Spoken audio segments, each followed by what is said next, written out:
एक राजा का अहंकार, एक ऋषि की भक्ति और एक गाय के खून से जन्मी एक ऐसी चीज जो आज करोड़ों लोगों की जान ले रही है। बहुत समय पहले की बात है। एक समृद्ध राज्य में एक शक्तिशाली राजा रहता था। उसके पास अपार धन, विशाल सेना और ऐश्वर्य की कोई कमी नहीं थी। उसी राजा का एक साढ़ू बहनोई एक महान ऋषि था, जो जंगल में एक साधारण कुटिया में अपनी पत्नी के साथ सादा जीवन व्यतीत करता था। ऋषि का जीवन तप, भक्ति और संतोष से भरा था, जबकि राजा का जीवन वैभव, शक्ति और कभी-कभी अहंकार से। एक दिन राजा की रानी को अपनी बहन की बहुत याद आई। उसने स्नेह से भरा एक संदेश अपनी बहन यानी ऋषि की पत्नी के पास भिजवाया। हे देवी जी, हमारी महारानी जी का आदेश आया है। बहन, तुम अपने पूरे परिवार के साथ हमारे महल में भोजन के लिए आओ। बहुत दिन हो गए तुम्हें देखे हुए, तुम्हारी बहुत याद आ रही है। जब यह संदेश ऋषि की पत्नी को मिला तो उसका हृदय प्रसन्न हो उठा। उसने तुरंत अपने पति ऋषि से ये बात साझा की, लेकिन ऋषि ने गंभीर स्वर में कहा, देवी, साडू से अधिक घनिष्ठता कभी कभी उचित नहीं होती। तुम्हारी बहन राजमहल में ऐश्वर्य का जीवन जी रही है। राजा को अपने धन और शक्ति का अभिमान हो सकता है। मुझे आशंका है कि वे हमें दिखाने के लिए बुला रहे हैं, ताकि हमारी साधारणता के सामने उनका वैभव और बड़ा लगे।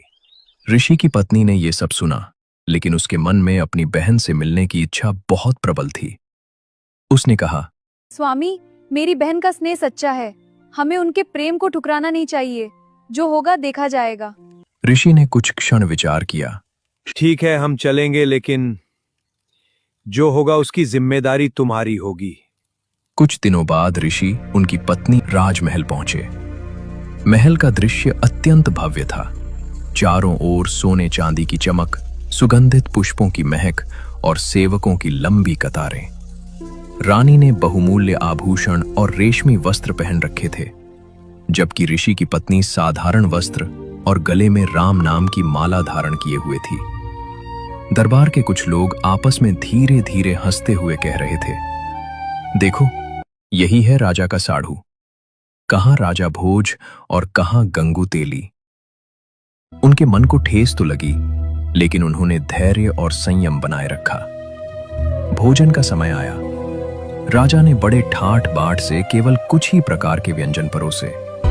भोजन के बाद ऋषि की पत्नी ने भी विनम्रता से कहा, बहन, अब आप भी हमारे यहाँ भोजन के लिए अवश्य आइए। ठीक है बहन, हम भी तुम्हारे यहाँ एक दिन जरूर आएंगे। समय बीतता गया और वो दिन भी आ पहुंचा जब राजा को अपने साढ़ू ऋषि के यहाँ भोजन के लिए जाना था। राजा ने मन ही मन सोचा, देखते हैं जंगल में रहने वाला यह ऋषि हमारी कैसी सेवा करता है। आज इसकी असलियत सामने आ ही जाएगी। अपने वैभव और शक्ति का प्रदर्शन करने के लिए राजा ने अकेले जाने के बजाय हजारों सैनिकों को साथ लिया। रानी, मंत्री और पूरा राज परिवार भी साथ था। सेना के घोड़े, हाथी और रथों की लंबी कतार जंगल की ओर बढ़ चली। उधर ऋषि अपनी कुटिया में बैठे चिंतित थे, लेकिन उनका विश्वास अडिग था। उन्होंने मन ही मन देवताओं का स्मरण किया और स्वर्ग के राजा इंद्र से प्रार्थना की, हे देवराज, मेरी लाज रख लीजिए। मैं अपने अतिथियों का सत्कार करना चाहता हूं, पर मेरे पास साधन नहीं है। ऋषि की सच्ची भक्ति और पुण्य कर्मों से प्रसन्न होकर इंद्र ने उन्हें सहायता देने का निश्चय किया। कुछ ही क्षणों में आकाश से एक दिव्य दृश्य प्रकट हुआ। एक विशाल तंबू, कुछ सेवक और एक अद्भुत गाय, कामधेनु। ये कोई साधारण गाय नहीं थी, बल्कि ऐसी दिव्य शक्ति से युक्त थी कि जिसकी उपस्थिति में मन में जो भी भोजन की इच्छा की जाए वो तुरंत प्रकट हो जाता था। ऋषि और उनके परिवार ने श्रद्धा से गौ माता की आरती की और अपनी मनोकामना प्रकट की। और फिर जो हुआ वो किसी चमत्कार से कम नहीं था। देखते ही देखते तंबू के अंदर 56 भोग प्रकट होने लगे। लड्डू, जलेबी, कचौरी, दही बड़े, हलवा, खीर, दाल, रोटी, पूरी, बूंदी, बर्फी, रसगुल्ले। चांदी की थालियों और बड़े बड़े बर्तनों में स्वादिष्ट व्यंजन भरते चले गए। पूरा तंबू स्वादिष्ट भोजन की सुगंध से भर गया। तभी राजा अपनी विशाल सेना के साथ वहां पहुंचा। ऋषि ने विनम्रता से कहा, राजन, कृपया भोजन ग्रहण करें। मेरी पूरी सेना भी साथ में भोजन करेगी और घोड़ों को भी चारा चाहिए। प्रभु की कृपा से सबकी व्यवस्था हो जाएगी। जब राजा भोजन स्थल पर पहुंचा तो वो आश्चर्यचकित रह गया। सुंदर वस्त्र बिछे थे, चांदी की थालियां सजी थीं और अनगिनत प्रकार के व्यंजन परोसे जा रहे थे। राजा सोचने लगा, मैंने तो इनके लिए कुछ ही व्यंजन बनाए थे और ये तो मुझसे कहीं अधिक भव्य सत्कार कर रहे हैं। राजा के मन में आश्चर्य के साथ साथ ईर्ष्या भी उत्पन्न होने लगी। सेना के सभी लोग भोजन की प्रशंसा कर रहे थे, लेकिन राजा का मन अशांत था। भोजन के बाद राजा ने ऋषि को अपने तंबू में बुलाया और पूछा, ऋषि जी, यह सब आपने कैसे किया? न कोई चूल्हा जल रहा है, न कोई पकवान बनता दिखाई दे रहा है।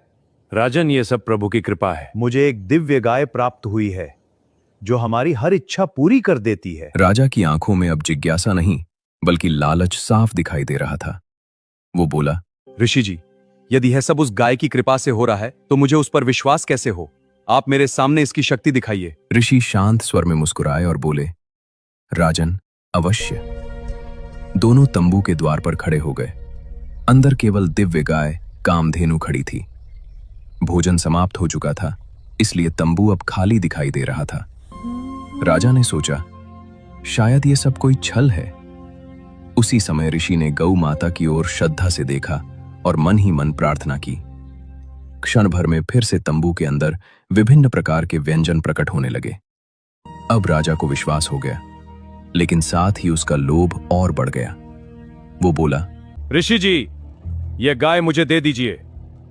मेरे पास विशाल सेना है, इससे मैं अपनी पूरी सेना को भोजन करवा सकता हूं। तुम्हें इसकी क्या आवश्यकता? ऋषि ने विनम्रता से उत्तर दिया, राजन, यह गाय मेरी नहीं है। मैंने इसे स्वर्ग से उधार लिया है। मैं इसका स्वामी नहीं हूं, इसलिए आपको नहीं दे सकता। राजा का चेहरा कठोर हो गया। उसका अहंकार और लालच अब नियंत्रण से बाहर हो चुका था। उसने क्रोधित होकर अपने सैनिकों को आदेश दिया, इस गाय को पकड़कर ले जाओ। ऋषि ने यह देखा तो समझ गए कि अब स्थिति बिगड़ चुकी है। उन्होंने तुरंत गौ माता से प्रार्थना की, हे माता, आप तुरंत अपने लोक स्वर्ग में लौट जाइए। यहां अब आपका रहना सुरक्षित नहीं है।